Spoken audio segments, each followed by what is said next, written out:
राकेश बहुत ही स्मार्ट और पढ़ा लिखा था और वो चाहता था कि उसकी शादी उसी के तरह किसी पढ़ी लिखी और सुंदर लड़की से हो जो कि बिल्कुल उसी के तरह गोरी हो। अरे लेकिन ये क्या, राकेश अभी तो शादी करने के लिए तैयार भी नहीं हुआ था कि तभी उसकी बहन रमा उसके लिए एक रोहिणी नाम की लड़की का रिश्ता लेकर आती है। माँ, मेरी नजर में ना राकेश के लिए एक बहुत अच्छी लड़की है और पता है वो अपने राकेश के जैसे ही पढ़ी लिखी और समझदार भी है और उनके माँ बाप भी काफी अमीर है।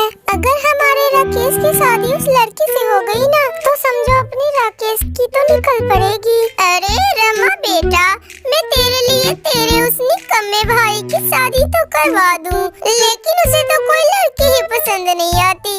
उसे तो दूध जैसे गोरी लड़की चाहिए, गोरी जो कि बिल्कुल उसी के तरह सुंदर हो। अब तू ही बता रमा बेटा जरा, मैं भला इतनी सुंदर लड़की कहाँ से ढूंढ कर लाऊं उसके लिए? मुझे तो अपने घर के लिए एक संस्कारी बहू चाहिए थी जो मुझे और मेरे घर को, मेरे बच्चों को अच्छे से संभाल सके। माँ, तभी तो कह रही हूँ राकेश की शादी रोहिणी से करवा दो, वो बहुत पढ़ी लिखी और समझदार लड़की है।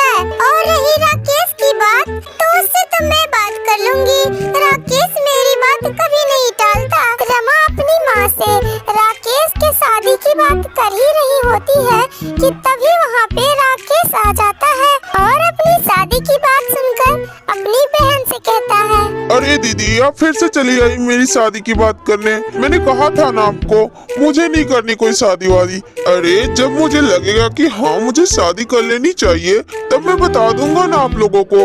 अभी से आप लोग इतना क्यों चिंता करती हो? अब देख लिया तूने रमा, कैसे शादी की बात सुनते ही इसके मुंह पे 12 बज गए।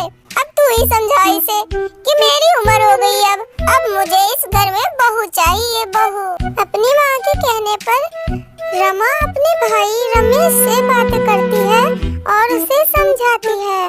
रमा के काफी समझाने पर राकेश मान जाता है और फिर कुछ ही दिनों बाद रमा और उसकी माँ और राकेश तीनों तैयार होकर रोहिणी के घर रोहिणी को देखने जाते हैं।